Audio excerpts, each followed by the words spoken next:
Welcome to Politics Done Right. I'm Egberto Willis, your host. Thank you so kindly for being here. Folks, we have a special program for you today. A very special program for you today. What is the topic going to be about today? The topics for today is as follows. About Barack Obama and Angela Merkel. A progressive must talk like this. Worker power, not inflationary. Worker power, not inflationary. Okay, folks, just want to make sure. Okay, Brief says the sound is fixed. The sound is fixed. We have got YouTube up and running. Everything seems to be connected and working fine. Anyway, folks, by the way, why was the sound working? Because I have this new type of wireless mic that you guys actually brought into the fold so that we could get some better sound, and therefore it is great, good, and now. Anyway, folks, again, title of the show is about Barack Obama and Angela Merkel. A progressive must talk like this. Worker power, not inflationary. Okay, I started out saying, what about cinema? What in God's name is cinema doing? Now she's talking about not wanting to have any tax increases on the wealthy. But she's willing to maybe, just maybe, we can talk a little bit about a wealth tax or something. Look, this is crazy. I think, look, I have no way of knowing. But she is acting like somebody who somebody is bribing. She is acting like somebody who somebody has something on. I don't know. Folks, if you're just joining us on YouTube, give us a thumbs up, please. Make sure that we get that thumbs up. If you're joining us on Facebook, please give us a like. I don't know if all the notifications went out yet. We'll see what occurs going forward. I have to do a few checks and balances as usual when we just get started. But the first thing that I'm going to do is play the interview that I did with Claudia Clark. Let me go ahead and get that queued up, and then we can go ahead and get that one with Claudia Clark going. So let's go ahead and get that running, and then we'll come back after the interview. It's a little bit. Here we go. Welcome to another edition of Politics Done Right. I'm Egberto Willis, your host. Thank you so kindly for being with us once again. Claudia Clark is the author of the upcoming book just released yesterday, Dear Barack, The Extraordinary Partnership of Barack Obama and Angela Merkel. Disruption Books, October 19, 2021 is the one publishing it. She received her Bachelor's of Arts degree in History and Public Policy from Michigan State University. She was the president of the College Democrats at Michigan State and was active in Amnesty International Now and pro-choice groups. Clark holds a Master's of Arts in Labor and in Industrial Relations from the University of Illinois at Urbana-Champaign, a Master's in U.S. History with an emphasis on women's history from San Jose State University, and a Master's of Social Work, MSW, from the University of Michigan with an emphasis in community organizing. She and her husband resides in Berlin, Germany, where she previously served as National Get Out the Vote, GoTV coordinator for the Democrats Abroad, the Germany chapter. Welcome to Politics Done Right, Claudia. How are you doing? Good, thanks. I'm so excited to be here. Thank you for having me. Absolutely so. I mean, actually, when all this was happening in Germany, the new elections, etc., I kind of followed it with the expectation that we would start to see a curve away from what we have been seeing, not only here in the United States, but throughout the world on sort of a rightward move. What can you first tell me about the administration of Angela Merkel? Angela Merkel, for the last, 16 years, has been the head of Germany's Christian Democratic Union, or center-right party. And initially, when she started, she was very, she was conservative. But as the years progressed, the longer she was in office as chancellor, the more she moved her center-right party to the center. And so she made a lot of policy decisions in the later years of her chancellorship. For example, opening the German borders to Syrian refugees, to attempting to phase Germany away from using coal, that kind of thing. And that started, in the late 2015 kind of time period. So And as she has done that, it has created a dichotomy in Germany, because on the one hand, her party members were upset with her for moving the party too far to the right, and I'm sorry, her party members were concerned because too far to the left or center, and on the other hand, the people from the liberal side still thought she was too conservative. So she was kind of a damned if you do, damned if you don't. And it was interesting because she saw the writing on the wall in 2017 when she was elected for her fourth term. While it is true she won re-election, it was, her party did the worst that it had done since I think it was World War II. Mm-hmm. And a lot of people were concerned because it was some of her policies. And then the following year in 2018, the other various German states, Germany is made up of 16 Bundesstaats, right, and they had state elections, and her party was taking a beating in that regard as well. Meanwhile, the far right party, the AfD, and the Greens were building momentum, and so she made the decision to step down after her term ended this past September. And what's interesting is that we still don't know who's going to be chancellor. They're still kind of working out the details. But the candidate that was replaced her in the Christian Democratic Union, he took a really bad beating. He had done worse. The Christian Democratic Union had done worse than they'd ever done. And some people think it was because of the quality of the candidate. I try to stay kind of neutral on what happened and having an opinion. But I really think it's more than that. I think this is very typical. We see this in the United States too. 16 years of having one party control a government, it's a long time. And people want to change. And that was very evident as early as 2017 that people want to change.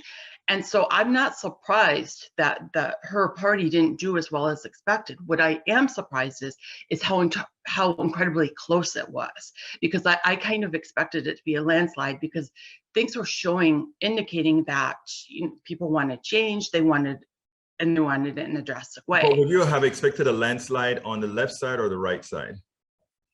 I was expecting, I was expecting it. We were hearing it pretty much on the left okay. side, and it looks like the new chancellor will be from the center left party, right, the social democrat.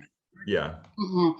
But we don't know for sure. But not only that, but the way the German government works is that they form a coalition. The parties that receive the most votes. I think they have enough votes if the Social Democrats and the Green Party unite, right? Right. Yes. And the holdout right now is the Free Democratic Party, and that's kind of they're the free market. Right. Market party. They don't believe in government regulation. It's kind of let the markets. They're the neoliberals. Yeah. And so it's looking like I'm in the States now, but I'm still trying to follow what's going on in Germany. But it looks like they're really close to forming a coalition between the three. And then when the way they form coalitions in Germany is that once they decide that they want to form a government together, then they choose their chancellor. Then what they do is they put a platform together, and then they decide who is going to be cabinet positions from which party. From which parties, and so that all kind of comes together. Mm-hmm. I think that is a healthier system anyway, because it gives a lot of opinions. It doesn't, you don't have to be one or the other, because at the end you can actually get a coalition put together that represents more than one brand. Yeah, it's interesting because in the United States, it's kind of a winner take all thing. Exactly. And that I don't think is particularly fair. But the one thing that I think is really interesting about this is right after the days right after the election, there were talks, because the way the vote looked, the center left party, or the CPU, received the most votes, and then the CDU and then the Green Party candidate, and then the FDP. So that was kind of the Right. ranking. And it looked like the Green Party and the FDP, the Free Democratic Party, you know, so the people that came in third and fourth, they were going to decide with whom they wanted to form a coalition. Right. Were they going, and they were going to decide, okay, who's going to be the new chancellor? Is it going to be Scholz from the left, or is it going to be Laschet from the right?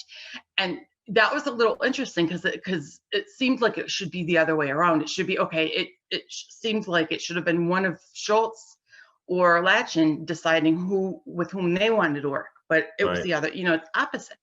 And I think it's really interesting. And in other words, the minor parties were the one picking who the winners are going to be, as opposed to these guys saying, we are going to choose you and you to come on the coalition. And you know, and it's kind of counterintuitive because the voters had spoken, and based upon the voting, the voters wanted Scholz to be the chancellor. But it looked like there was a possibility, because Laschet initially, I still don't think he has officially resigned yet. Right. But it looked like, you know, despite what the voters wanted, these other people could still come in and decide that they wanted Laschet instead as chancellor. So it was kind of interesting, and it's counterintuitive to what we have in the States. But I do think it is definitely a lot healthier, because this whole winner take all thing that the United States has, you know, you win all, you know, all you need is 260 electoral votes, and but it's actually worse in the United States in that we don't really have a democracy. 2 senators per state. When a state have half a million people and the other one has 40 something million, it doesn't make any sense. Okay, let's go ahead and talk about your book. What got you into writing that book, Barack, the love affair between Barack and Angela Merkel? That's a complicated question. I happened to, we're still living in the States at the time, and I happened to turn on the final press conference between Obama and Merkel in 2016, post-election. It was Obama's final trip to Berlin as president, and I had been following Merkel's career because my husband and I knew at some point we were going to move to Germany, and I just remember Merkel being so visibly upset when a reporter asked her, "What are you going to, you know, this is your last working relationship with one another in a formal capacity. What are you going to do?" And Merkel just looked like she was about to cry, which is so atypical of her. Right. And so I started thinking, okay, this is interesting. We'll see what happens. And then I happened to watch the first encounter between Merkel and Trump in March of 2017. And when Merkel visited Washington, and Trump would not even shake Merkel's hand. And it was, you know, total 180. And I learned that Obama was visiting Germany later that year in May for it was the 500th anniversary of Reformation. Mm-hmm. And I learned that Obama's very, very first trip overseas post-presidency was to Berlin to visit Merkel. Mm-hmm. And I thought, okay, there's something here. You know, there's something really interesting about their friendship. And at this point, my husband and I knew we were moving to Germany. I don't speak German, despite my best efforts. I have trouble with the language. So I knew I needed to do something that constructive with my time. And I figured, I'm concerned with what's going on in the world with Brexit and with the alt-right taking control in Poland.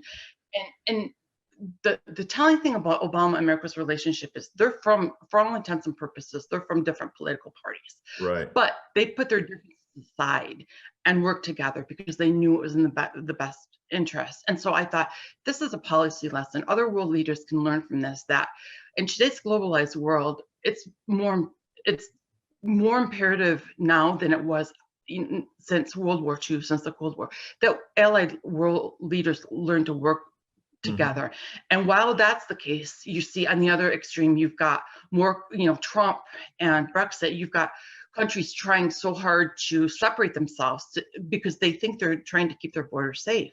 And I actually think that's the worst approach, because, with wars no longer entail just invading another country militarily, but somebody can do plot a terrorist attack from their apartment in Belgium for bombing in Paris. And it's imperative that world leaders be able to share intelligence and talk and communicate with one another. And I'm just concerned with what the toll and that things are taking the other direction. Yeah, absolutely. So now, when you saw the relationship between Barack and you said that he flew, the first flight was to Germany. How was his reception, and did they really play that up pretty big out there, or? They made a big deal about it. I think there were approximately 7,000 participants that visited, because what it was an open forum where Obama and Merkel spoke with a couple of clergy members and some other activists. And so, they had the forum, and then you looked around the crowd, and there were people who had signs saying, "Welcome back, Mr. President," and "Can we keep you, Mr. President?" and "Du bist ein Berliner." So you could feel the momentum. And I moved to Germany in September of 2017, and the Germans, I saw a lot of how the Germans liked Obama when I was doing my research, but since I've been here, it is legitimate. People would, when they found out I was an American, they would just ask me, why isn't Obama president anymore? Can he become president again? And then, my broken German, I'm like, nein, no. And then it's, well, why not? And so, in my broken German, I have to try and tell them, because our constitution won't allow it. Well, why is that? That's dumb. So it was, the Germans absolutely loved him, and even now. And so, and I think that played a large part in the relationship between Merkel and Obama, is because she knew how popular he was. I still remember that huge thing that he had in Berlin. I think it was Berlin, when he had that big thing in the park, and thousands and thousands and thousands of people showed up to that. It was amazing. Yeah, 200,000 people. Imagine that, and he wasn't even running for a place in Germany. But it's interesting that you said Merkel and Obama were from two different parties, which is true based on the names of the parties. But ironically, right, places like England and places like Canada, Germany, their center right look nothing like what we like to call center right. They believe in all these social programs that we need here in the United States, but we are called socialists for wanting them. Your thoughts on that? Right. Well, yeah, and when I talk to people, I'm very careful to say, technically speaking, they are from different political parties, but you're not comparing apples to apples, because right, the Republican Party now in the United States, it's not the fiscal conservative party of, say, Reagan. It has been taken over by extremists and religious right wing, and it is definitely not the fiscal conservative and the free market. That is definitely not the case. So I think that the Republican Party of today in the United States is almost equivalent to what is taking form in the rest of Europe right now. In Germany, the AfD, which stands for Alternative for Deutschland, and that's the anti-immigrant, that's the anti-Semitism. It's building momentum in Germany, but it's still a minority. And the center right is a lot more. The center right in Europe, not just Germany, but in Europe, is a lot more. It really truly is center, and it is really difficult to try and compare political parties. Yeah, it is amazing. That is what I've noticed in because you go to you ask a conservative government in England or Merkel, would you like to go ahead and change your healthcare system to a more free market-based healthcare system? They'll say, "Are you crazy? The people won't allow that." Which is an interesting thing. Now, as far as your book is concerned, I know it was released yesterday. What's the reception? Are you really getting it out there, or? Yeah, I'm pleasantly surprised at the reviews that I'm getting. I shouldn't say surprised. I'm excited about it because Excited, that's the right one of word. the Yeah. one of the things what I really wanted to focus on was the positive side. You know, I'm disturbed at what's happening in terms of how negative and nasty things have gotten. And one of the reviews I've gotten, it was called a delightful, because it was, in a world where politics is often so scathing and Hmm.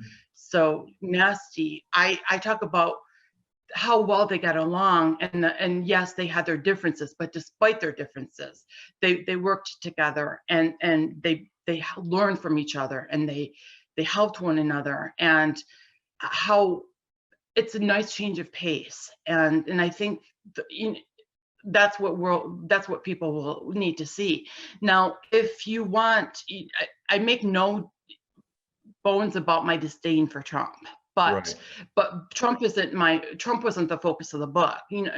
I talk about Trump at the very, very end when I talk about how he managed to undermine everything Merkel and Obama had done together. Right. But the purpose of the book was not to bash Trump. It wasn't to bash Brexit. It was more of this is how world leaders what they can accomplish when they Together. put their mind to it, when they put democracy and the well-being of society above their own personal beliefs or tastes. Now, living in Germany and coming for some time now, I guess you lived in Germany for about 3 years or so, from 17 to now, right? Coming back to We're the, still living. how do you, by the way, is your husband German, or you No, just want to work for the, we're both Americans, and there are a lot of reasons why we decided to move to Germany. I've got family there, but uh-huh. a lot of it was my husband was, he's an engineer and he worked in Silicon Valley, and, Right. and he was tired of the 8-hour work weeks. I got death threats from people because I supported the Affordable Care Act. Gotcha. And I felt like I was a stranger in my own country. I felt my beliefs better aligned with what those of the European So let Union. me ask you this. That is amazing that you're saying that, and I'm interested because I've interviewed people that have permanently relocated to Canada, permanently relocated to England, UK, and now your relocation to Germany. Are you becoming a German citizen as well, or a German resident? How does that work? My husband has just permanent residence. Because I came with him, because he's had the work permit, I was able to come in with him, but he could get residency sooner than I could. And the minute he could actually qualify, we'd been here long enough and he had made enough money, he applied for residency. And we're talking about, we have a couple more years before we can actually qualify for German citizenship. Right. And Germany doesn't allow dual citizenship, so we would have to give up Oh, I our didn't know that. residency. Okay. See, Panama, where I'm from, we can be dual citizens. I didn't know that didn't occur in Germany. Now, the interesting thing is, with this recent election, one of the things the SPD does want to look at is granting dual citizenship. Right. So by the time we're eligible, and I think it's 2 or 3 more years, it might be a moot point, and we might be able to do both. I'm on the fence on whether I want to give up my U.S. citizenship. We have to file U.S. taxes, so we have Right. to file U.S. taxes and German taxes. So it's a pain. Right. We don't really don't foresee going back to the United States. So Right. But I my mean, position is, I don't really care. I right. just want to be able to vote, and Hmm. I can still, I can't vote in Germany, but I still can vote in the United States. So, Right. Well, but I if mean, the thing about it is you have time to think about it, and if right. one doesn't have to give up a U.S. citizenship, you really don't. So if they change it, that's great. I intend to keep both of my citizenships. I think there's value Yeah. in that. But that is great. Now we're coming close to the end. Is there anything that you want to tell me that I should have asked you that I didn't? Um, I think the one thing that I would like to emphasize about about the book is that it is something that it provided an opportunity for two people who had, skeptical of one another, and how they went from being skeptical of one another to, Merkel cried when she said goodbye to Obama for the final time. And you tell that to Germans and they're like, she did what? Because it is so Uncultural for them. uncharacteristic. Yeah, out of character. Right. And so I think it's important for people in today's globalized world, as polarized as we are. I'm a political activist myself. I spent my entire life being a political activist. And I understand more than anything, more than anyone, the fine line between selling out and compromise. It's very gray. And I think we've gotten to the point where nobody wants to work with someone from the other side, Right. because they don't want to be seen. And look at what it has gotten us. And we're having culture wars on a public health issue that should be resolved, but people have turned it into culture wars and political. And that is just silly, and it's dangerous. And I think, the lesson you can learn from Obama and Merkel is they didn't agree on a lot of things.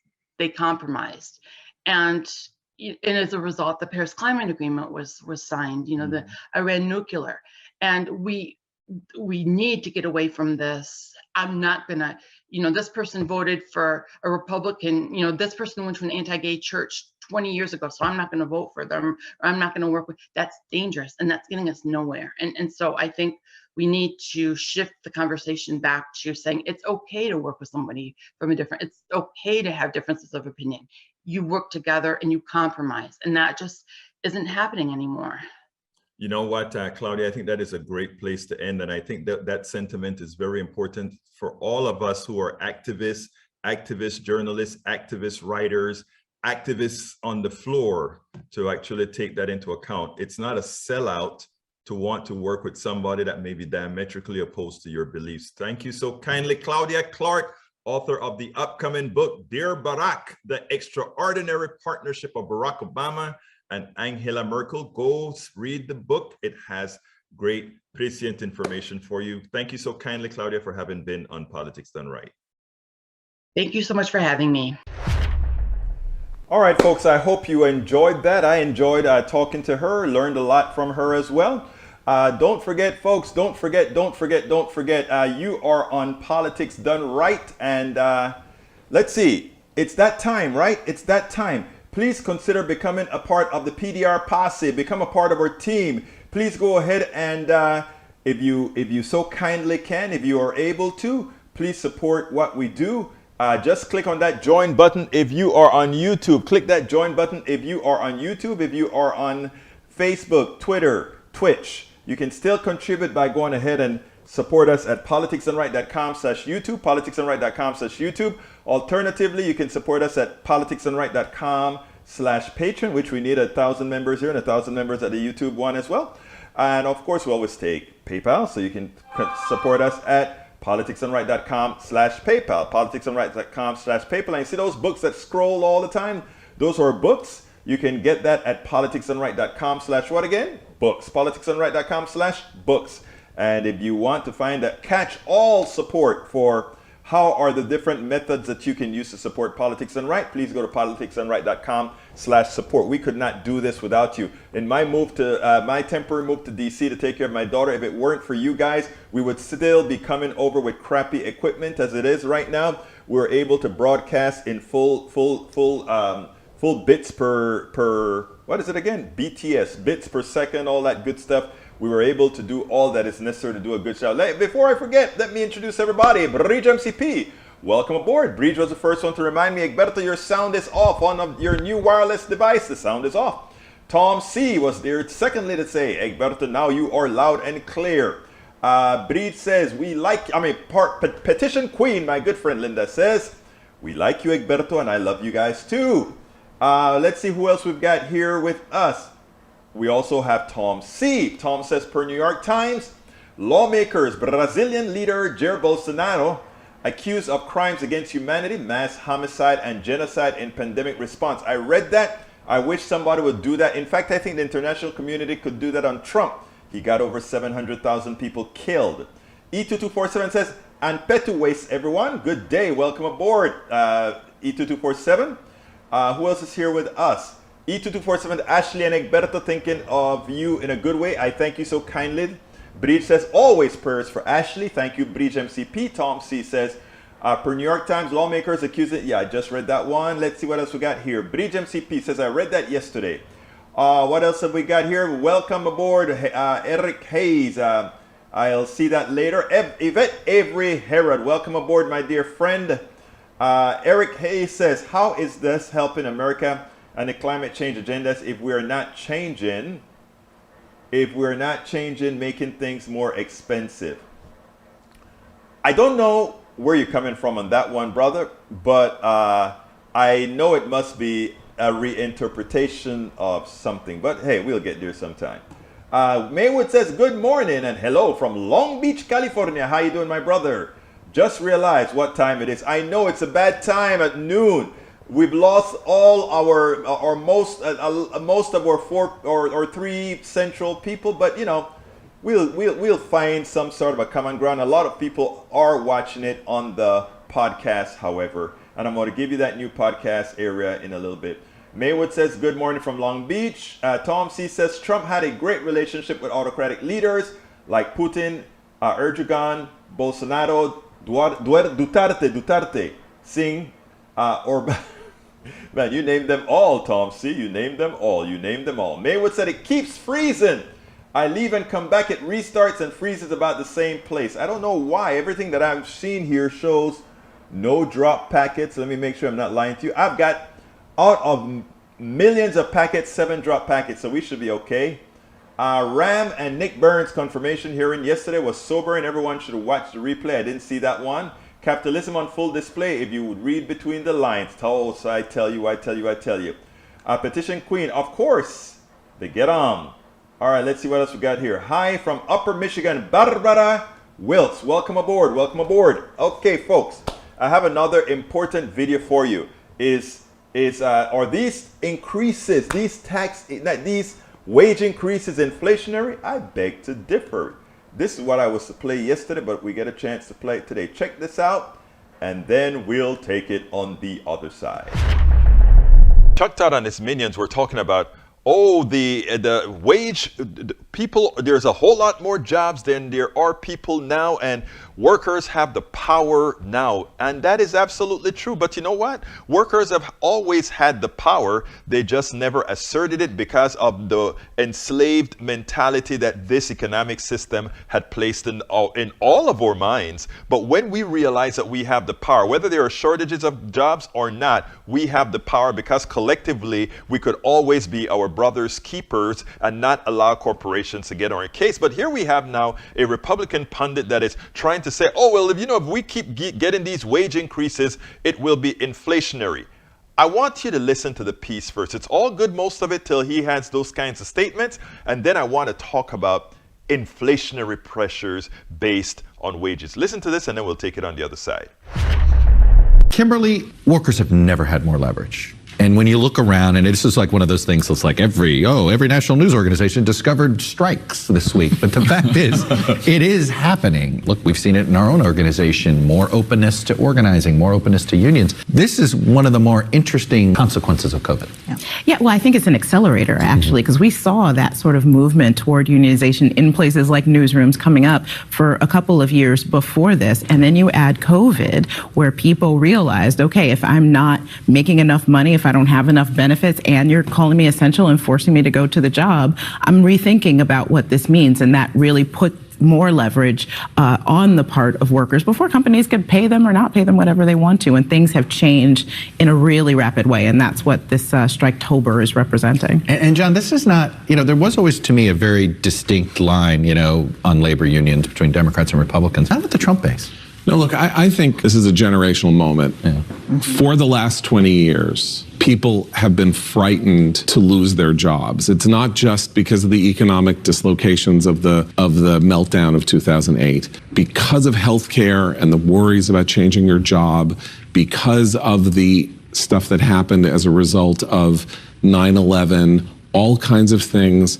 Almost all the power in the United States has been in the hands of employers, in part because of the anxiety of the workforce. And that goes from the very poor to the very wealthy. That is an anxiety shared by everybody. And suddenly we have 9 or 10 or 11 million jobs open in the United States.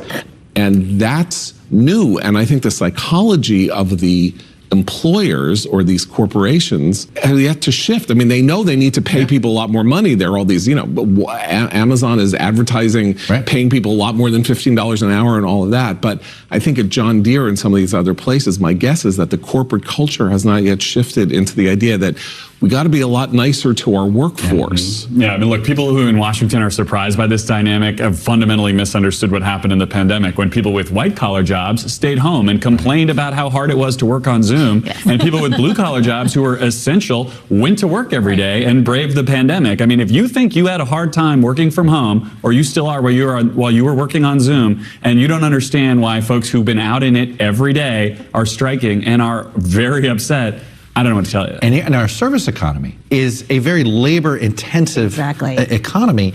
And now we're having, one of the, let me put up some of the companies here. Instacart is one of the places that's having one of these labor. I mean, I do think that this new sector of the economy, that factory workers were really important to our economy in the 50s and 60s. Now it's the service economy, the deliverers, the DoorDash, the Instacart, people who they're not paid very well. They're not paid very well. And so, are we going to have a generational change that this is COVID, we're going to look back 20 years from now and say that was the instigator for this?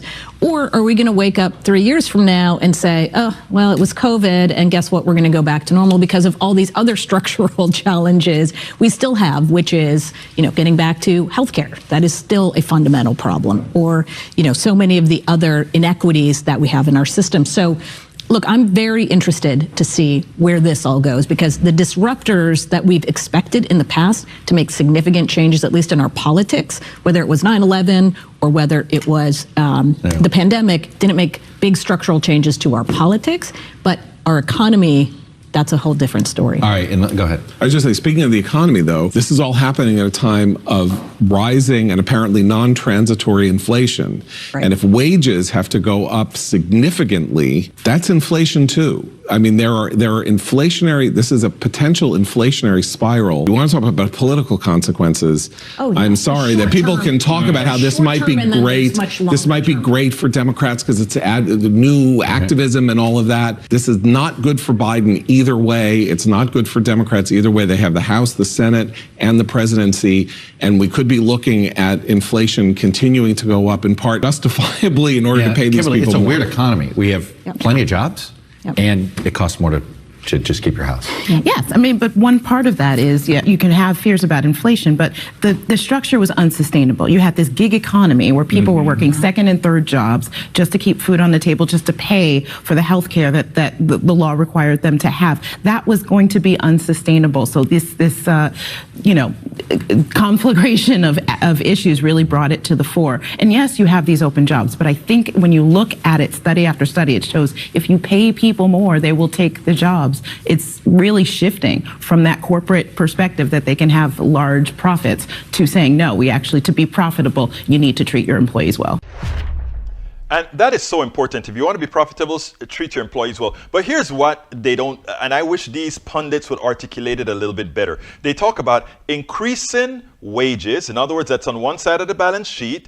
Increases inflation. Why? Because to pay people more, you have to raise the prices of your goods if you want to keep the profits the same. But here's the other part of the equation they don't tell you. To constantly have rising profits, to constantly have the rising price of stocks, you always hear people talk about growth. There are two ways to attain growth, either the totality of growth or the delta of growth. The delta of growth means you reduce all your expenses so that you actually have more profits, and those profits go to the few who own the corporation.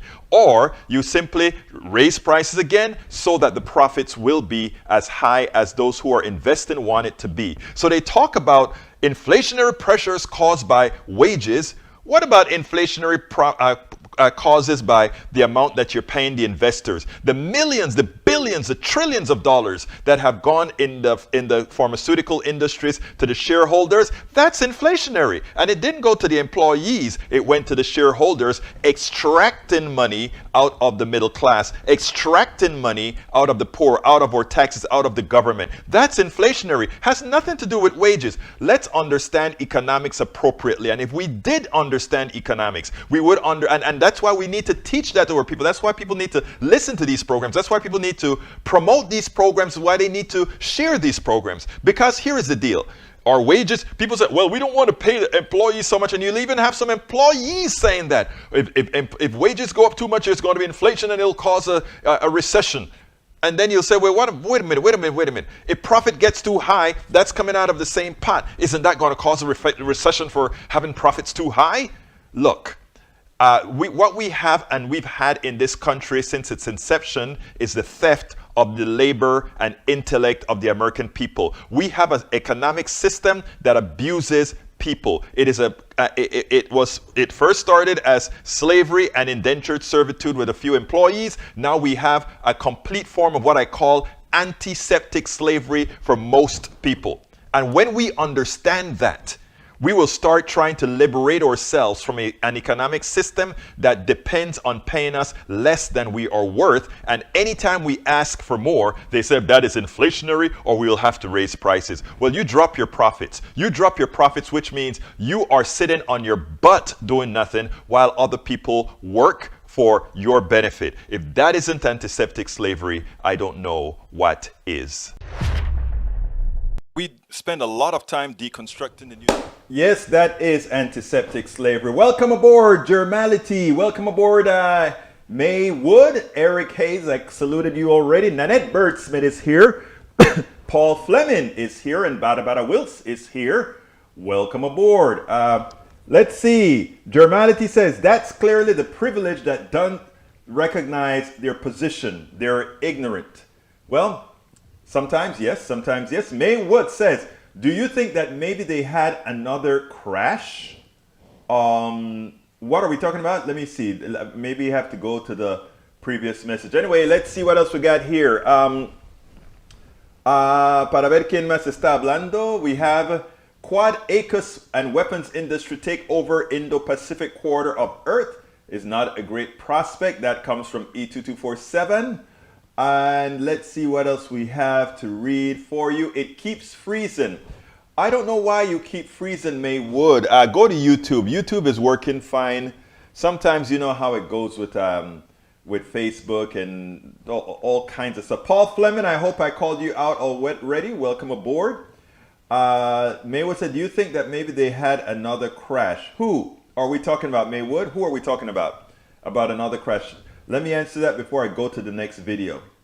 But I do want to get the other video in. It should be coming in shortly.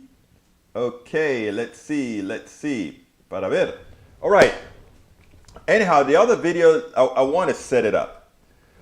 We continuously vote against our own interests, right?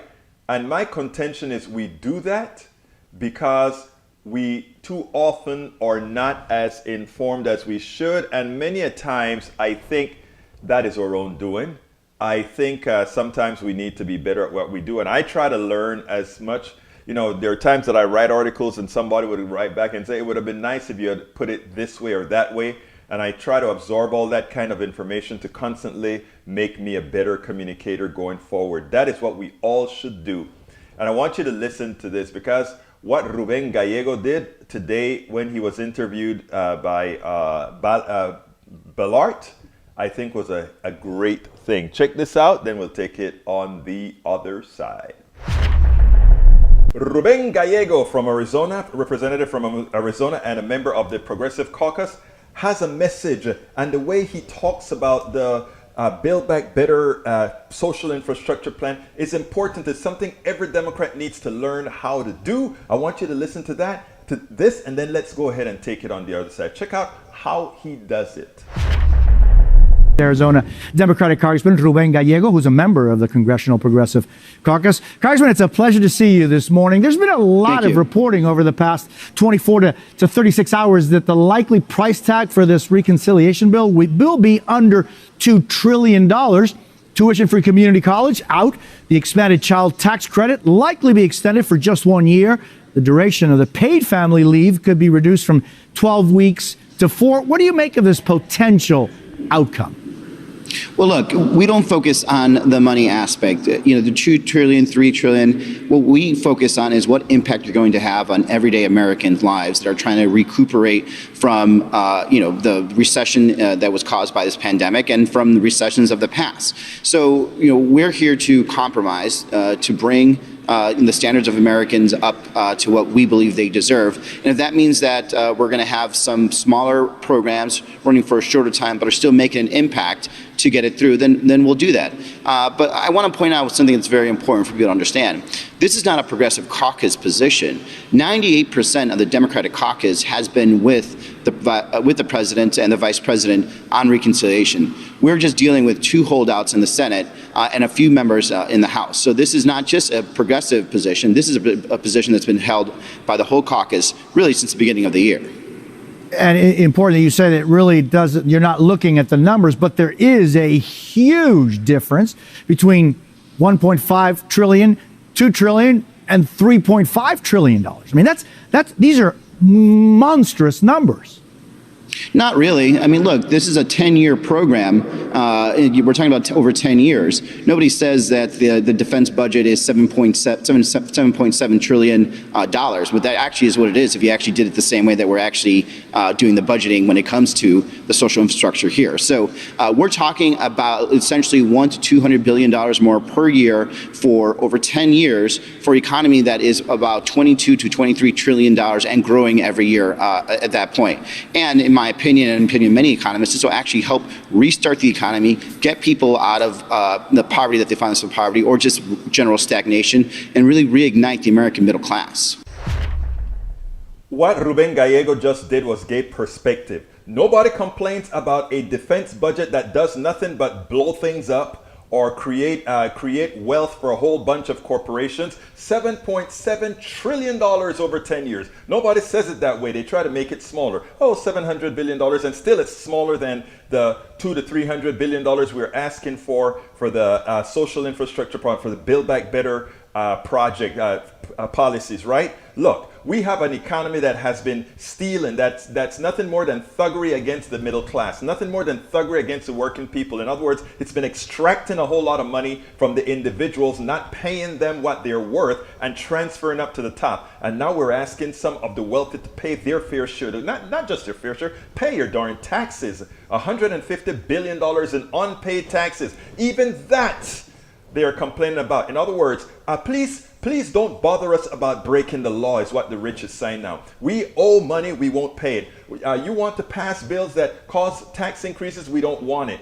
Yet they have no problems stealing, pilfering the poor, pilfering the middle class. And we have senators like Senator Sinema who says, oh, we don't want to raise taxes on the wealthy. Come on, we have had the thievery occurring in this country for too long. And any senator that doesn't support Build Back Better, actually we need a whole lot more than Build Back Better. Any senator not supporting that does not deserve to hold the office. And what we have to do is start informing people with the truth in such a manner that they start voting their interest. The reason we can't get it across is that too many times we are fumbling with messages. And what Ruben Gallego just did right there was to show how you can start, how you can begin giving perspective to messages. When Americans see that their monies are simply going as a transfer method to the wealthy, as a transfer method to corporations and the rich, they will start and continue to start looking at things a bit differently.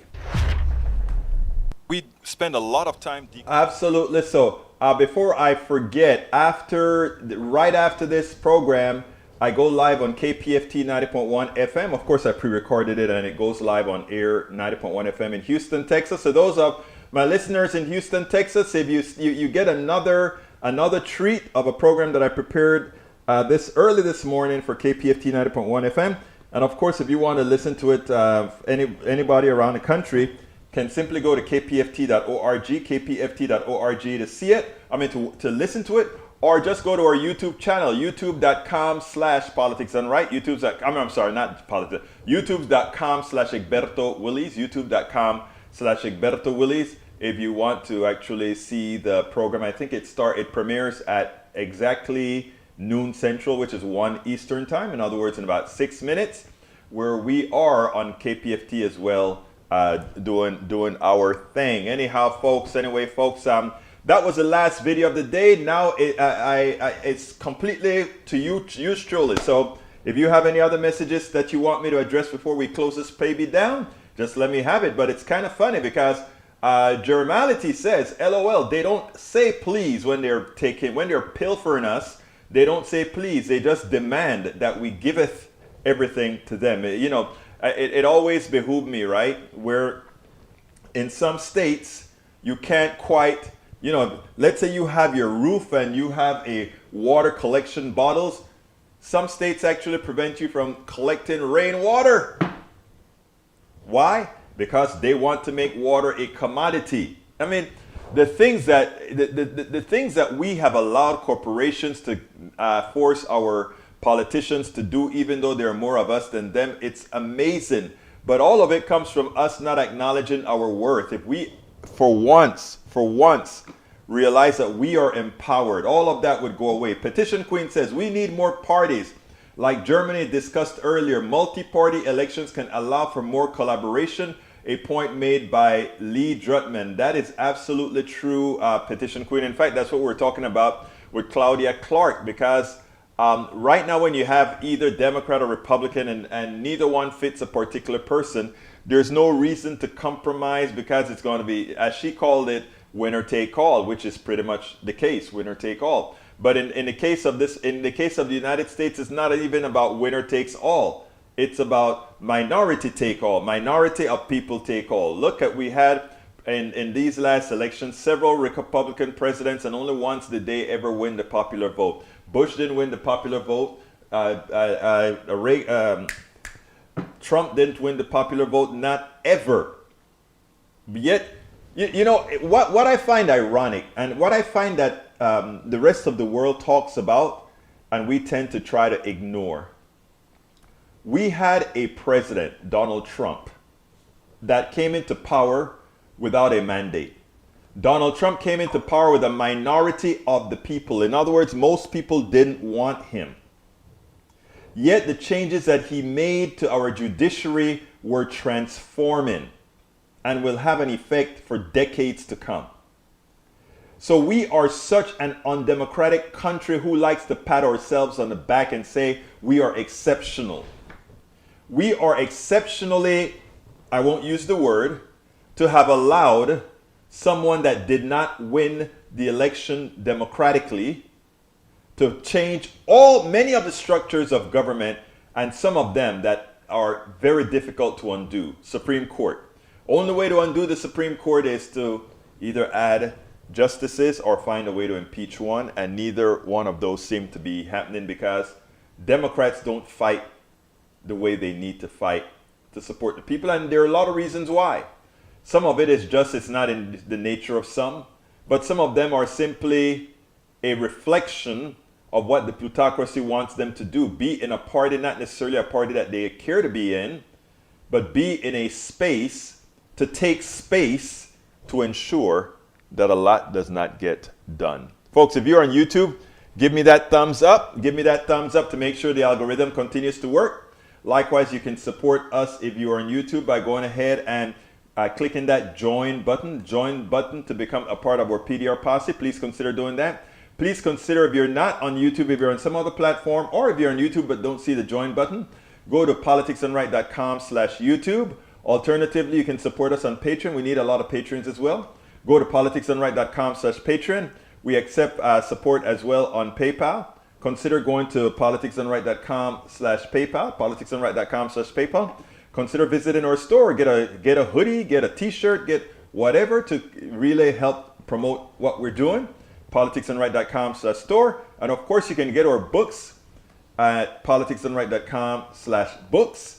And if you want to find that catch all for all the Politics Done Right, go ahead and give us support at politicsdoneright.com/support. Anyway, folks, I want to thank you so kindly for having spent this time with Politics Done Right. Please remember to share because most people watch this offline at their leisure. 12 o'clock Eastern, 11 Central is not the best time to have the program, so most people watch it on podcast. One other thing I want to do, I want to go ahead and give you a link to our new podcast repository where you can cross-link to all our different podcasts. Please visit it and you can become a member of our podcast there as well, and that is another way to provide support for us. Let me get to the chat screen so I can put that in there. There is the, whoops, aquí está. There is our link to our podcast. But anyhow, no Lone Ranger or cavalry is coming, not to save anyone. 2022 state houses and gubernatorial elections are the deal to invest in.